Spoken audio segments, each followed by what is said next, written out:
welcome to News Across the Galaxy. Where we talk all things. LA Galaxy. I'm Bryant. Brian. In here. Say Eddie's what's up. in here. Say what's Yo, up. what up? Yes, I am definitely over here, not there, not in there. And we got Edgar. Say what's up, Edgar. What's up? Coming at you from the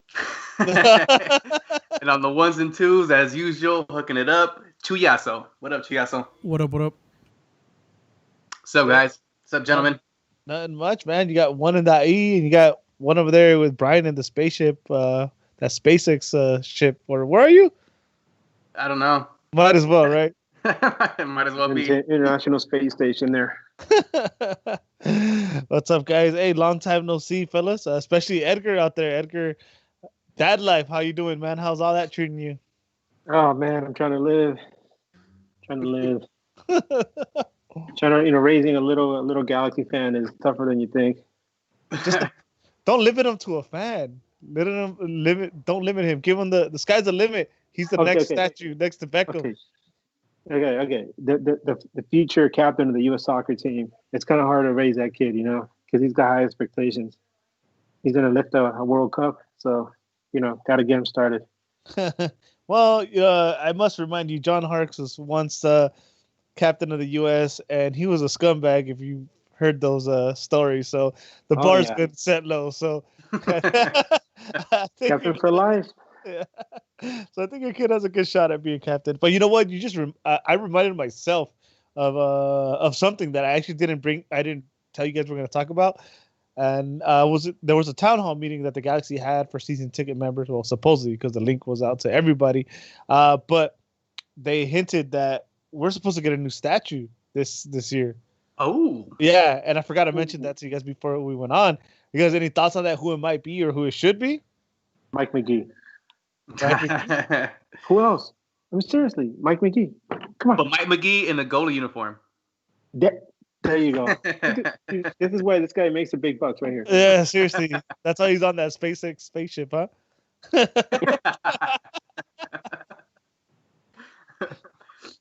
Seriously though? Ooh, I don't know. Could it be? I can think three names off the top of my head: Kobe Jones, Cienfuegos, and Donovan. I mean, those are the three names that pop into my mind right away. So, what do you guys think? I wouldn't be opposed to any of those. Why not even throw a name in like Robbie Keane? Arguably the best DP we've ever signed. The best DP the MLS has ever seen. So why not a Robbie Keane? It's hard to go that route, like to go a DP like Robbie Keane next. I guess you separate the Galaxy by like generations, or how we do like MLS 1.0, 2.0. So Robbie Keane, I think, would be in line with like the Beckham. So I don't see it being that. What I would love to see, I honestly think it's gonna be Cienfuegos or Jones. I think, but what would be awesome is that iconic image of Pescadito like crying like on his knees. That would be like the most epic statue ever, and I wouldn't even be mad at that. I mean, you could argue and bitch and whine all you want that it should be Kobe, should be Cienfuegos, but if they built that statue, would you guys be upset about that? Oh hell no, that'd be beautiful. I think out of all the choices that we mentioned so far, that's the one that's least probable, but I think it's like really memorable because that was such a huge moment, in the history of this club to finally prove that they can win the big one. Yeah, hell yeah. The first, you never forget your first. That would be beautiful. And why not? Why not even throw a rest in peace to one of the first coach that got us to that point? Why not get a city statue for us? He's the one that brought us our first title. Why not? And what he's done for U.S. soccer in general. What he's done for U.S. soccer, yeah, all that. Yeah, we're definitely looking past that, dude. That'd be crazy. But I mean, we could only speculate now. I mean, who knows if there's even going to be that statue? Because I'd assume they want to reveal it in front of fans. So let's just wait and see. I mean, that's basically all we can do. But let's move on. So, I'm sure you guys have seen this. There's a Leaky Weeks now, huh? MLS edition.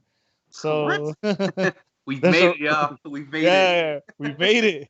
We made it. Yeah. So there's been this controversy Controversy. Yeah, it's one of my favorite reporters likes to say. With leaked info first put out by The Athletic, with problems with players and teams as far as this little mini tournament that they're trying to set up in Orlando. So one of the things that came out was the pay cut. You guys remember the reports that first came out was they wanted 50% pay cut, and then it was 20, and now apparently it's like it's 10%. So in you guys' opinion, how do you feel if they were to have this like mini tournament in Orlando? Should the players have to take a pay cut? Because I mean, their lifestyle is going to change. They're going to be away from their families and all that. Oh man, it's such a difficult topic to discuss because we're not the ones that are at the center of this. I mean, the players that earn the most in this league, they really won't feel it as much. Talking about guys like Chicha and who else is a big earner? Joseph. These guys. To them it'll be like, oh, okay, I take a small pay cut. I got a lot of money already. Saved up. I'll be okay. But when you think about the guys that are like just making the roster, that get by like on a salary that even for a normal person wouldn't be that good, they're really gonna feel it. So I don't know. I think it's a very touchy subject, but and then on top of that, you got to throw in the threat of getting sick. There's no guarantee that they won't get sick, even if they're like in an insulated environment.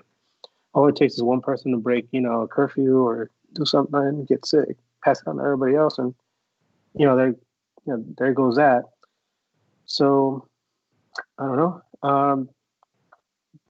I'm not too privy with like MLS contracts. Are they like guaranteed contracts, or is it something that's like I think that goes player by player, right? I mean, I would assume like other sports, it would be just contract by contract. It wouldn't be every single player gets guaranteed. That's my assumption. I really don't know the way MLS works either. And nobody knows what.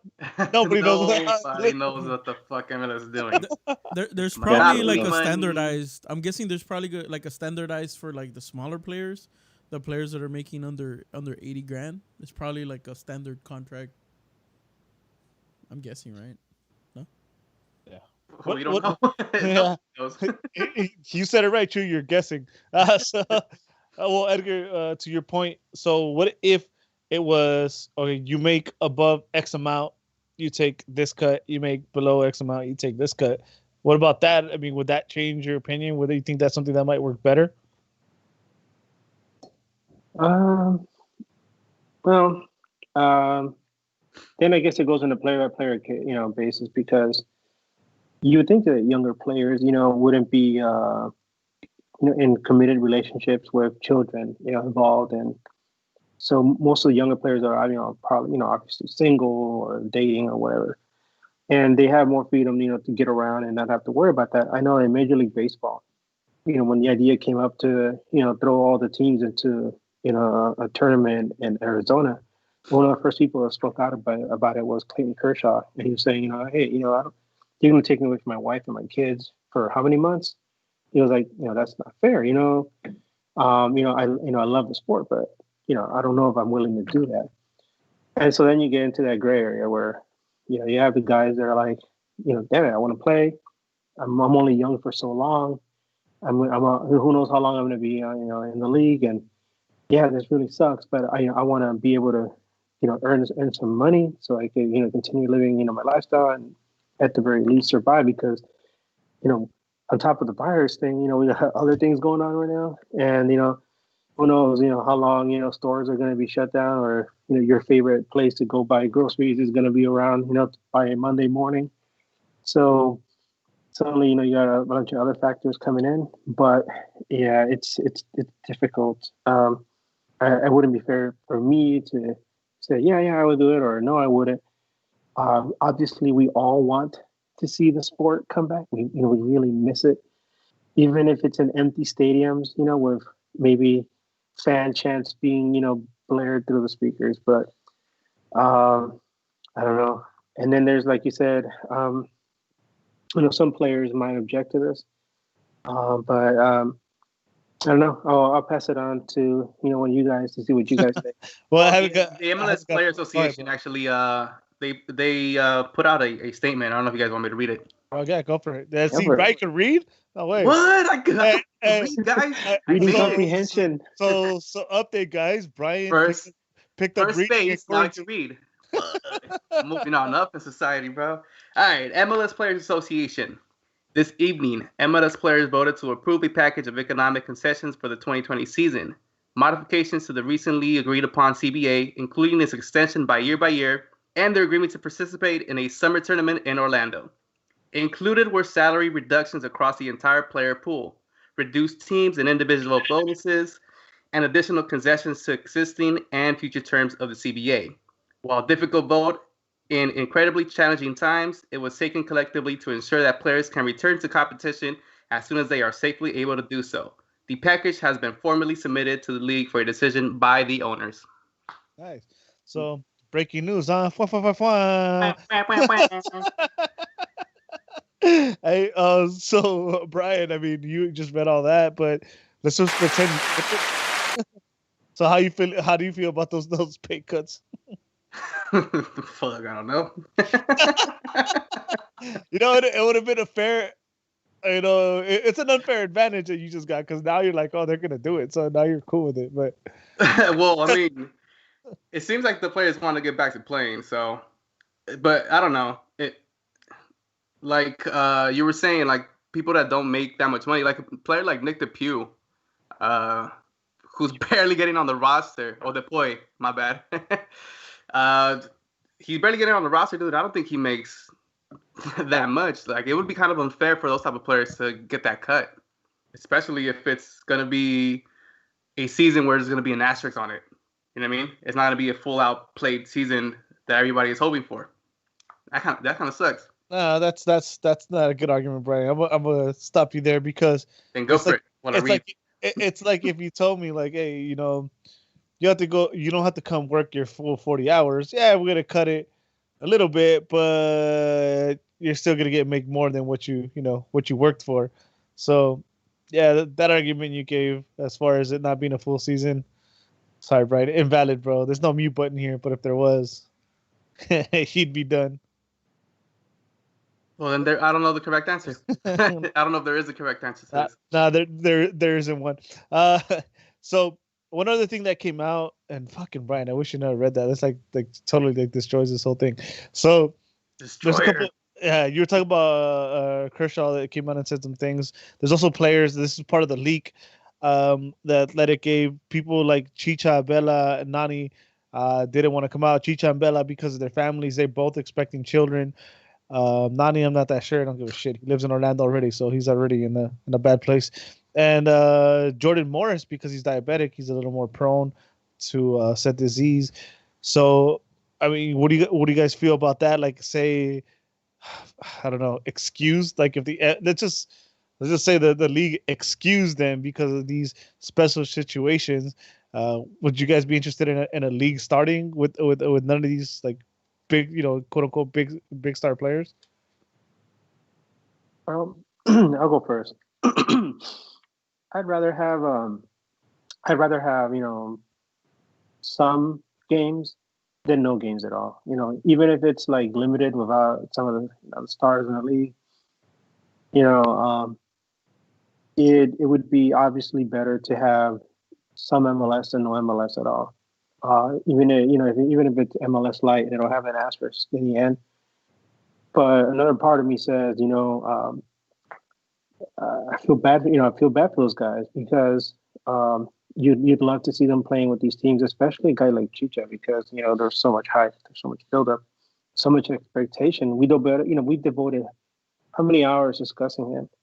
He's brought to the team, and then if because of some extenuating circumstance like this, where you really have no control of it, he can't really participate because of health concerns. I kind of agree with him because my wife and I, we just had a baby, and we've been like ultra careful about what we do when we leave the house, where we go, who we come in contact with, and you have to be that way. And so this is just me going to the store or, going to pick up, food at, at some nearby place. But now if you're a professional athlete and, you're in a game and you're running around and breathing the same air as a bunch of other people, rubbing up against them. And, who knows, maybe one of them is like a Rudy Gobert type that doesn't know he's sick and he passes it on to you. And then you go home, to your kid, to your expecting wife. That's pretty rough, is it, then you got to weigh, health, personal health of your family versus, yeah, I'm going to play for my team and that's important too. But what's more important, family? Absolutely. Or your job? That's a tough decision. No, it definitely is. And I mean, there's also the option of them not coming. But then again, if you have like a pregnant wife at home, you got to leave them for what's it, like 10 weeks or whatever they're shooting for. That's ridiculous. Pregnancy is not easy, man. I mean, as much as we think that women, can take care, themselves, and women are pretty strong, but it really helps to have, a partner to help you through the whole process, especially if there's complications and, most babies don't go to full term. Our baby was born 2 months early and we didn't plan it that way. Yeah. Mm. And who knows, maybe they say Chicha goes and he's over there and all of a sudden his wife is like, I feel good, please, I need you here. And what's he going to do? Jump on an airplane, fly across the country, expose himself to even more stuff? Yeah, it's hard. So, yeah. Any thoughts on that, Brian? For the players, like a Chicha, I mean, I get it. Hearing Edgar's point of view as well, since he's a newly father, like that makes a lot of sense. But for MLS growth in general, you would want to see your stars, right? And it's hard to put them in that predicament. Like, yo, either come play or, there's not going to be a fucking league. Nobody's going to watch MLS if there's no Chicha, if there's no Vela, if there's no Joseph Martinez. So why is a little bit of MLS soccer really worth it if we're not going to see those stars? No. That's my train of thought right there. Right. I got a counterpoint for you, actually. This is when, when you have guys like these that, go off the map for, let's say, God forbid, like all those people you name, Vela, Martinez, Chicha, and, somebody else, throw another name in there. Maybe they all got injured at the same time. Joseph was already injured. Remember, he got injured in the game against Nashville. That was a pretty bad injury. I don't know if he's coming back anytime soon. But let's say Bella, Chicha, and all those guys got hurt, guys that obviously draw a lot of attention to the league. Then what happens is that the guys that are, the other guys in the team, they're forced to step up. We're very fortunate we have Pavon. But that's another thing to talk about in a different segment because I have a feeling that Pavon is disillusioned, not with the league or the team, but with how everything's gone down. I mean, it's pretty disheartening where, you devote so much time to coming over here. You think about it, he's from Argentina, which is like, God, like what, 10,000 miles away, And so he's here and, he's stuck in his house, maybe he can walk down to the beach, but how many times can you do that? And he wants to play. And, once his contract is up or his loan is up, is he going to stay or is he going to, head back home? But yeah, this is an opportunity for some of the other guys in the team to step up. For somebody like an Ethan Zubak to show Eddie, why Eddie needs to get, Ethan Zubak tattooed by the end of the year because Zubak's gonna be lifting that cup up, He goes in the MLS Cup final. Pichiche, damn. You know what? I hope I end up with that tattoo.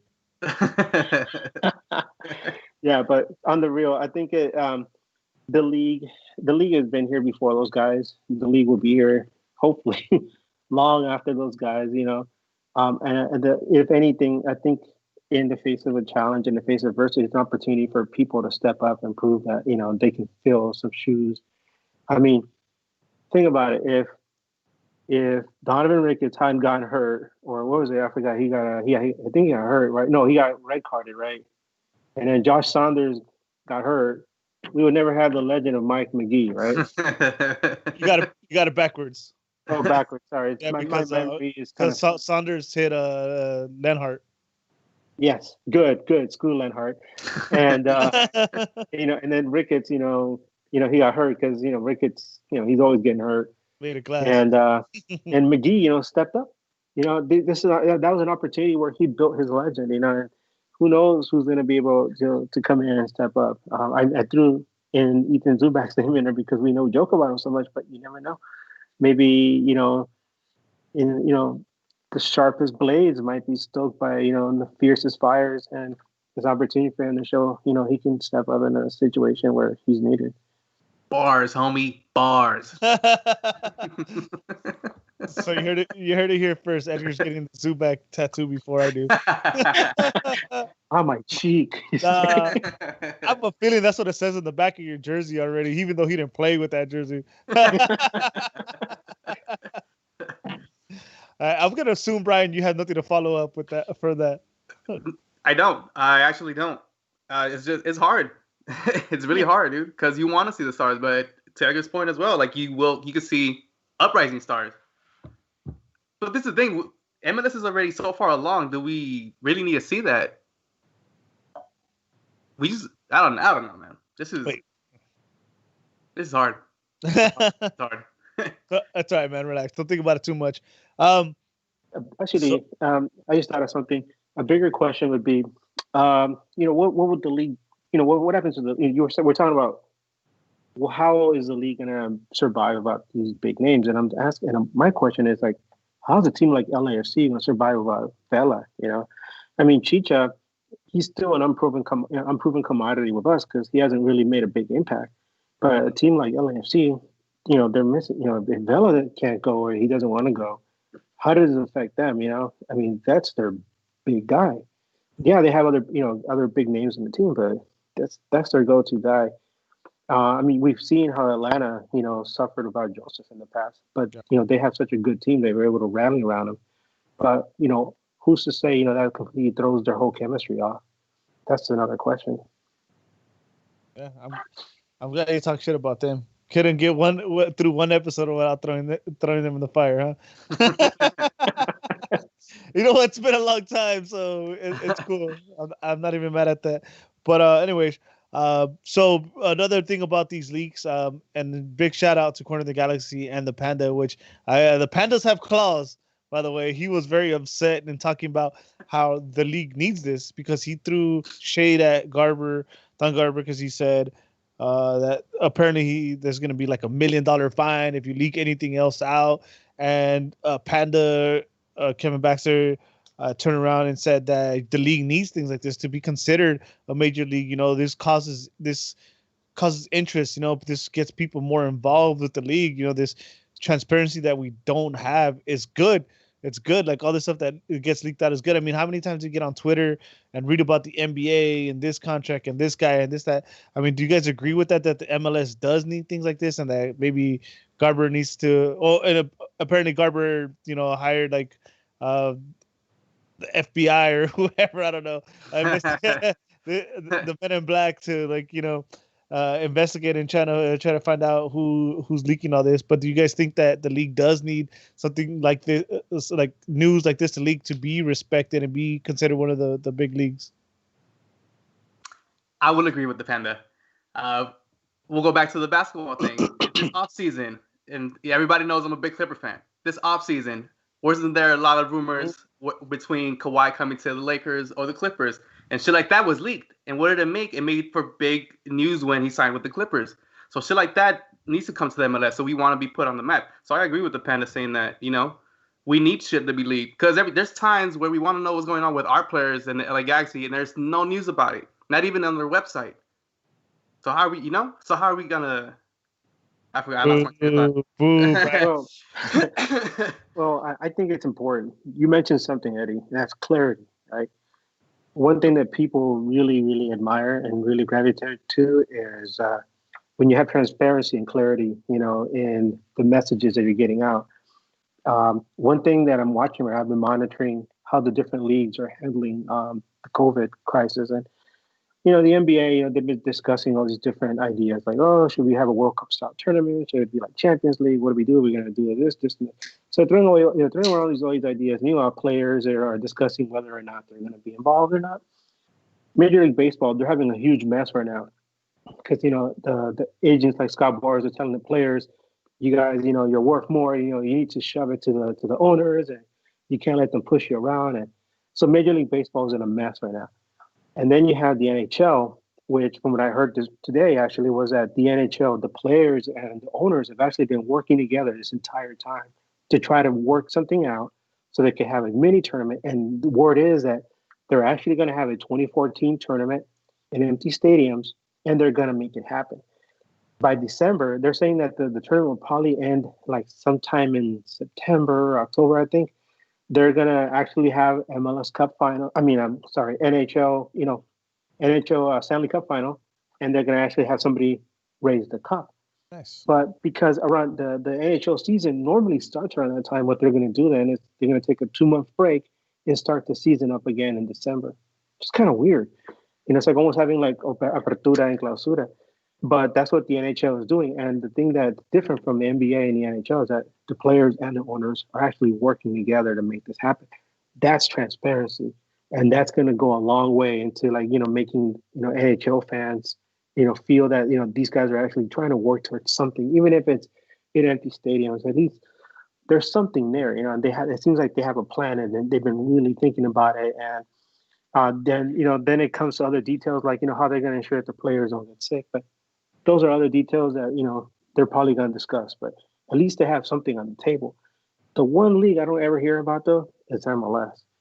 And so for MLS to have, a league that, that there's something going on, that this could happen, that can happen, that's good. That's good because it means that MLS all of a sudden comes back into the public eye and, and gets discussed, in a public setting. We need that because right now it seems like the NBA and the NHL and Major League Baseball are the only ones getting any attention. The NBA is trying to finalize their season in the summer. Major League Baseball, is a summer sport. NHL is trying to figure out what to do. But the other summer sport as MLS, and you don't hear anybody talking anything about them. So I'm all for the leaks. Bring on the leaks. So is there a reason why Garber doesn't want anything leaked? Is there like a specific reason he has put out that he doesn't want anything leaked? Honestly, I think it's just money, dude. It's contracts and money, which I'll play devil's advocate. I understand. Like, Americans aren't very knowledgeable in soccer, and imagine they start finding out that a lot of the minimum was like $60,000, $60,000 contracts. I mean, if that would have come out, I feel like it would be, they would lose respect in a sense, and Americans that already don't embrace soccer are gonna be like, dude, what the fuck? This sport is boring, or however they see it, and then they make X amount. No wonder. That's the only reason I believe that he doesn't want out. It's not what's going on right now, but just the overall, big picture. If there's a rat, and he doesn't want it to just blow out of proportion. That's just. All right, aren't player contracts already like public in the public domain? Like you can look them up, right? I think they're released every year. Oh yeah, but it's I don't even know how to how to rephrase this, but it's not in the news. It's not okay. So like a rat, let's just say, obviously we know because we listen to other podcasts and I mean people listen to ours, of course, hopefully. These players don't fly charter flights. That's something you don't want coming out either. These guys have roommates. That's something you guys, they don't want coming out either. I think just like little things like that connect with the money and the salary that these guys are not living the American professional athlete lifestyle. Well, I think the biggest thing right now is probably the charter flights. Because I do know that in the NHL, some of the players do live. I mean, they do have roommates. Yeah, until they meet somebody and marry and move away. But I know the charter flight thing was a big deal. Guys like Robbie Keane, I know, were a big proponent for that, and Zlatan.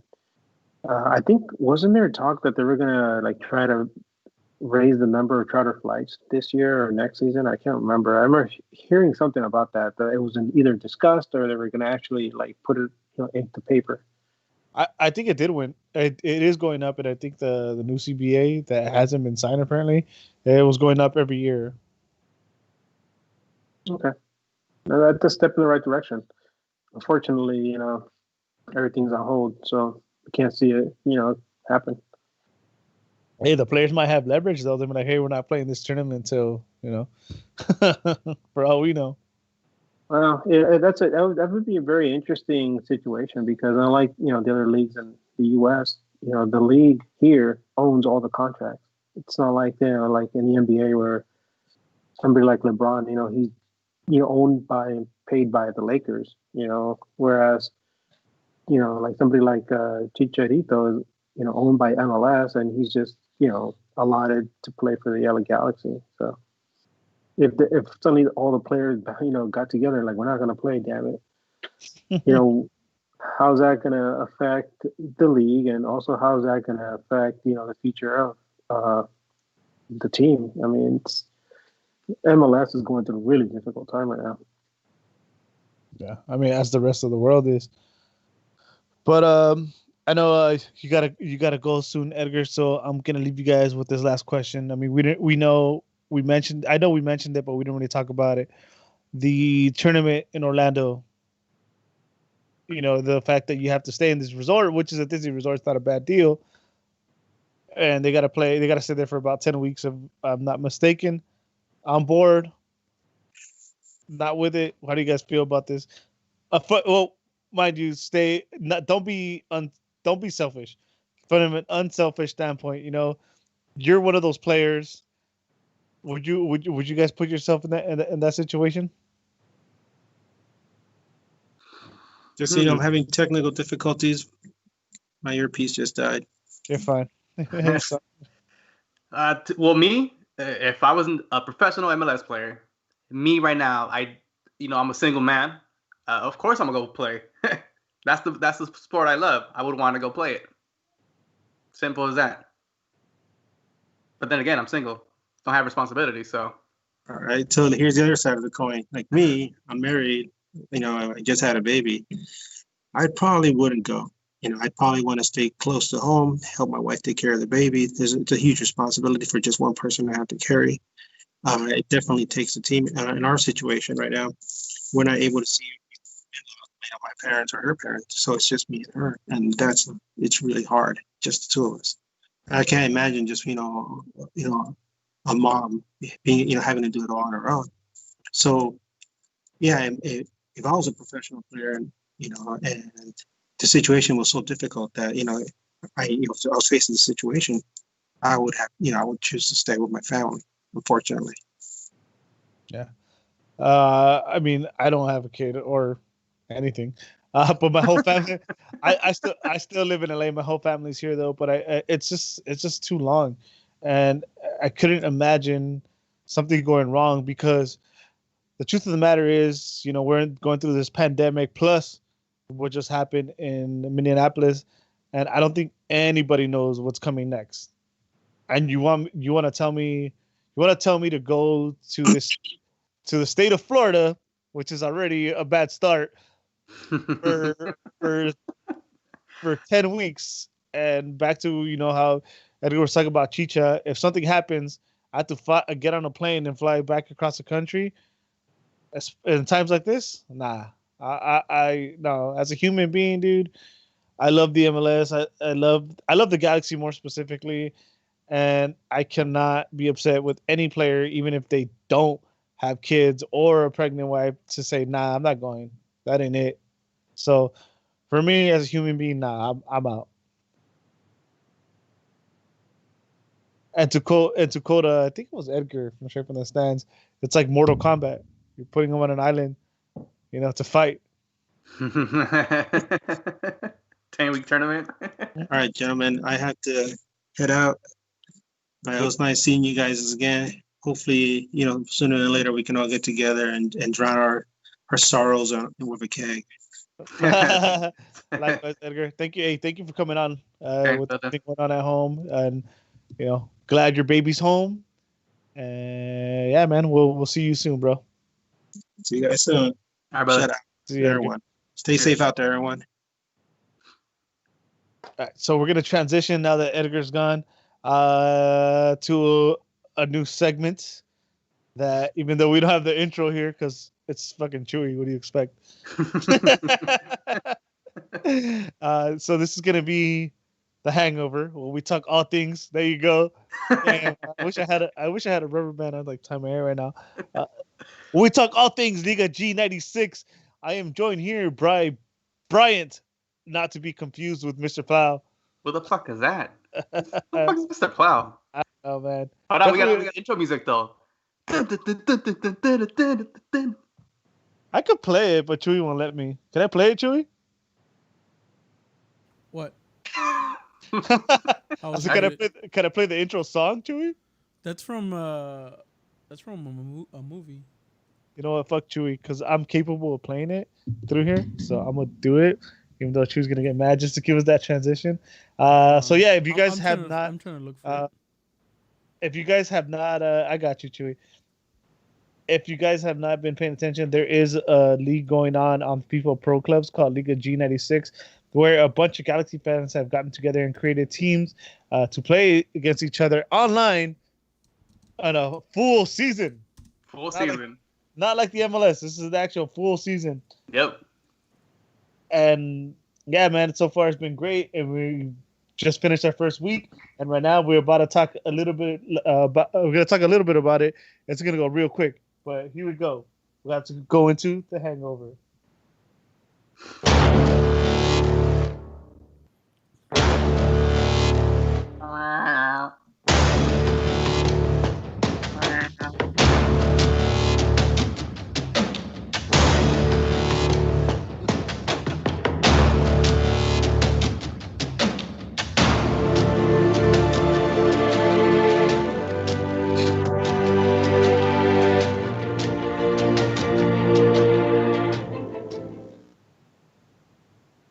So yeah, welcome to the Hangover.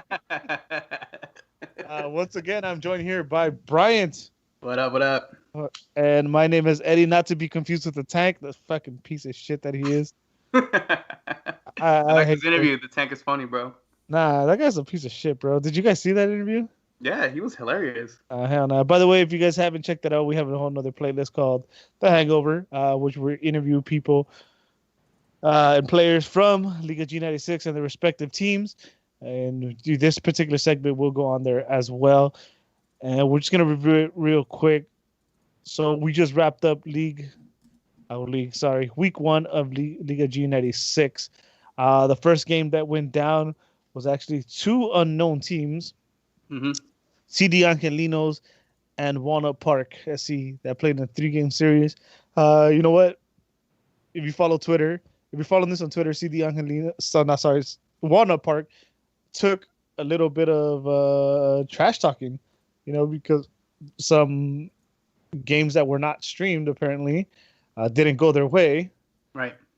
And they came out, man. They came out and proved people wrong. So these every week you play the same team in a 3-game series. You get a point per win. There are no ties, must I remind you.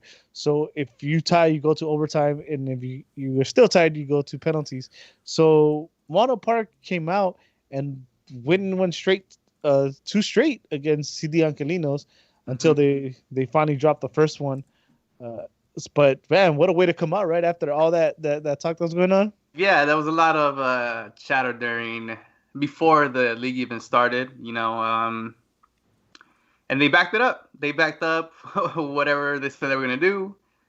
They came out and got 2 games over CD Angelinos, which I was actually watching those matches, and they weren't bad. They were very entertaining, actually, and there was a lot of people watching them, which was pretty refreshing to see, because seeing that we're all in quarantine and we can't go out and watch actual live events. This was a nice turnout of an event, and I enjoyed it. I really enjoyed it. Yeah, man. And the dope thing about it, too, is that people get to watch it, like you just mentioned. If you are not following the teams yet or the league, they are all on Twitter. And all the games, once again, are streamed. They're streamed by the independent team. So actually, there's like 2 streams per game. So, for example, this series had CD Angelinos on their stream and Walnut Park with their stream. So there's no excuses to miss it, basically. Yeah. But moving on, one game that we played close attention to because this was like the most anticipated game was Borrachos at home hosting Cosmos SC. Cosmos coming in as the favorites, and they kind of showed that quickly. Again, this is one game we saw really closely, and Cosmos came out firing, dude. They went up 3-0 right away. Yeah. Well, it seems like right away. Yeah, I was watching the game. One of the things that caught me by surprise, well, not by surprise, but was something that stood out to me was those 3 goals. Before that, there was interviews with Mr. Plow talking about he was going to keep his goal at a clean sheet. And, he was coming in very confident, talking all that shit. And then they got smacked with 3 goals in that first game, which was, it seemed like that the Borrachos first match, it looked like they were nervous. They was just trying to get those jitters out. That's what that seemed like for that first game. But the guy scored on 3 times. I mean, it was an adjustment they needed to do. So, yeah, and just like a lot of Hispanics in the past, El Buki came out and rescued you from these tough times. Give you a sign of relief and pulled one back, where the game ultimately ended 3-1. But it seems like that one goal that they scored at the end carried on Borracho's confidence in the second game, even though it didn't go their way. Yeah, the second game, it was a whole other team. They flipped it 180. They came out a little bit more aggressively on defense, a little bit more sound on defense. They were able to come out and touch the ball a little bit better to try to get some offense going. And they had Cosmos on the ropes in that first half. I did, but again, went into overtime. And if you grew up the way we did, when you played soccer, when you miss chances, what's the saying, Brian? I forgot, but something about goals that you don't make, you get scored on. Yeah, goles fallados. Just to paraphrase, it sounds Spanish. It sounds better in Spanish, but goles fallados son goles en contra. There you go. Perdidos. Whatever. Whatever. Something along those lines. Gist of it.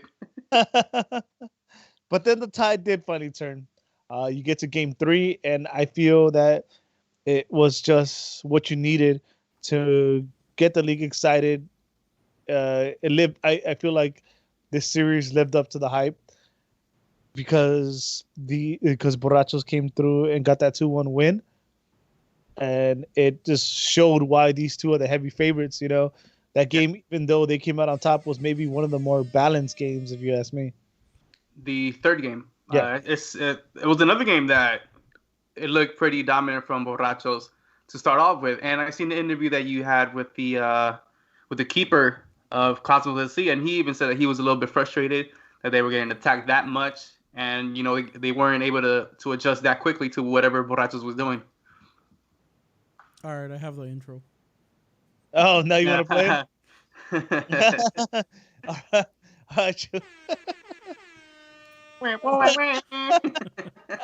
All late. All right, here we go. All right.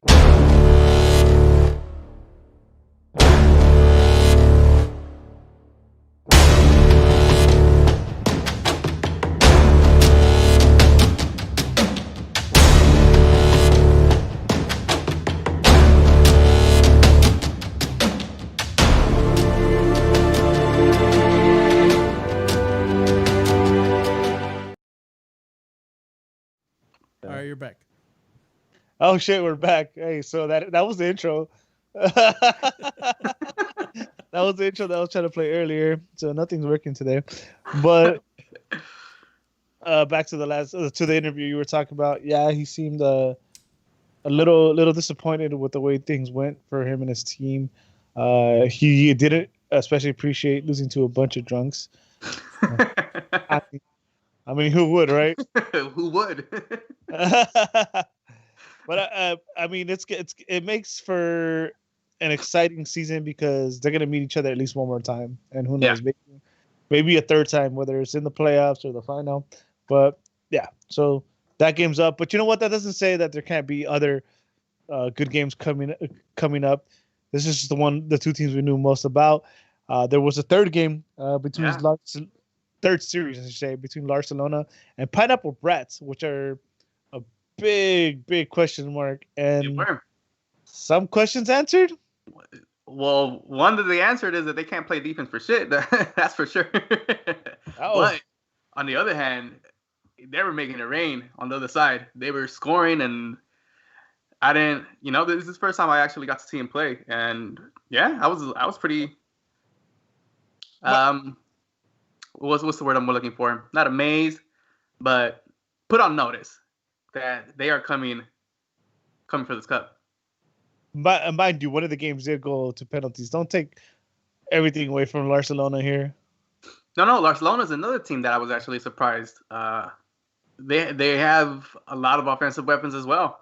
Samoa Bob was destroying the games, dude. He was hat tricks and shit. So yeah, those two teams are going to be a very, very tough out for the other contending teams that are trying to push forward for that cup. It's going to be a good season. I didn't see anybody that was like, oh, they're weak. Like, nah, it's going to be competitive all the way through. That's what's up. So it's going to be competitive all the way through. Obviously, it's only been 1 week, but the standings are still close. So we just started. So I'm going to go through those real quick. Surprise. The biggest question mark is in first place right now. So just a reminder, there are no ties. Wins are 1 point. Obviously, if you lose, they're nothing. 0. Zilch. Donut. So Pineapple Brats in on top of the table with 3 points. Cosmos SC. A sweep. Yep. The only sweep. The only sweep in the week. Yes. Cosmos SC with 2 points. Walnut Park SC with 2 points. Borrachos with 1 point. CD Angelinos with 1 point. And Barcelona with 0 points at the end. And we're actually keeping tabs on. Shout out to Manny, Commissioner Manny, and VG and Gamer Scott, who I believe is heavily involved with the league as well, for taking care of all of this. And if I missed your name here, I apologize. So we'll get you right next time. After the first week, the Golden Boot race is heating up. It's heating up. So we got blue. I'm gonna just kind of not read your whole gamer tag, all right? Because there's like numbers and stuff. So blue from Walnut Park, 5 goals. Damn. 5 goals. What is there? No goalie playing over there? 5 goals after the first week, leading the Golden Boot race. And we got Carlito from Pineapple Brats with 4 goals. We got from Cosmos SC, I am Goofy Goobert with 3 goals. Tied with Sponge Bucket, aka El Buki from Borrachos, and Samoa Bob from Barcelona with 3 goals. All tied. And we have a 7-way tie. Wow, a 7-way tie with 2 goals. So yeah, don't read those out. Yeah, the league. Don't worry, the league didn't even put them out. Yeah. So there's a 7-way tie with 2 goals, man. I mean, it could only get more exciting from here. Just a reminder, follow all these teams and the league on Twitter because you don't want to miss next week's games. Ooh, you have them on there? Yes, sir. So they actually start at 7 p.m. One of the favorites still, Cosmos SC plays CD Angelinos at 7 p.m. We got Barcelona versus Walnut Park SC at 8 p.m. Yes, sir. And we got Borrachos AC versus the surprise team, Pineapple Brats at 9 p.m. Once again, all these games are broadcasted on Twitch. Just make sure you follow everyone as possible involved with the league on Twitter to find out where your favorite team is going to be playing. And I think that's about all I have for Liga G96. Brian, you got any final thoughts? Not just everybody who's been watching. I mean, it's beautiful, man. You've had 6 teams with almost 11 players at one point, all playing a video game. That camaraderie of the LA Galaxy fan base, man, is beautiful. I love to see stuff like this, and this is one of those things that solidifies my love for the LA Galaxy and the fan base that it is. Everybody stayed with like 25 plus viewers. Yeah. That's pretty good, man. It's only week 1. Yeah, and if you didn't see week 1, you missed out. Yeah, you missed out on some drama. Yeah, thank you everybody who tuned in tonight, who tuned in on Saturday last night for the league. We Yeah. appreciate it. I hope everyone is safe at home. Just we're almost there. Well, I know shit is getting crazier, but we're gonna figure it all out. Just be patient. Don't be stupid. We're gonna be all right, and keep on watching. Not just us. Keep watching the league. Big shout out to you guys. Big shout out to all the whole Galaxy community and the LA Galaxy ourselves, because if it wasn't for the club, obviously we wouldn't be here. So we're about to get out of here. You could find me on Instagram as Eddie_Nags. You can find me on Twitter as Eddie Nags altogether. Brian, where can they find you, sir? You guys can find me at Bryant Nags on Twitter, banned for the moment. You can find me on Instagram, the same, Bryant Nags. And maybe I'm related or not related to Mr. Plow. I don't know, man. Mr. Plow seems pretty cool. I don't think that. Yeah, that guy's handsome. I like his hair color. Oh, by the way, Manny would like to point out that there was 120 viewers throughout the night. That's awesome. Yeah. That's dope. Yeah. Big shout out to Chewy. Chewy, where can they find you if your mic's on? You guys can find me under Chavez JA on Twitter and Instagram. Chavez JA. Pretty easy, pretty simple. Yep. Pretty easy, pretty simple. Again, thank you everybody for watching. Be safe at home. Don't let the news influence you. We're good people. There is good people out there. We're going to be okay. For Bryant and Chewy, my name is Eddie. Follow us on all socials. We're going to be out of here. Keep on nagging. Keep on nagging. Keep on nagging.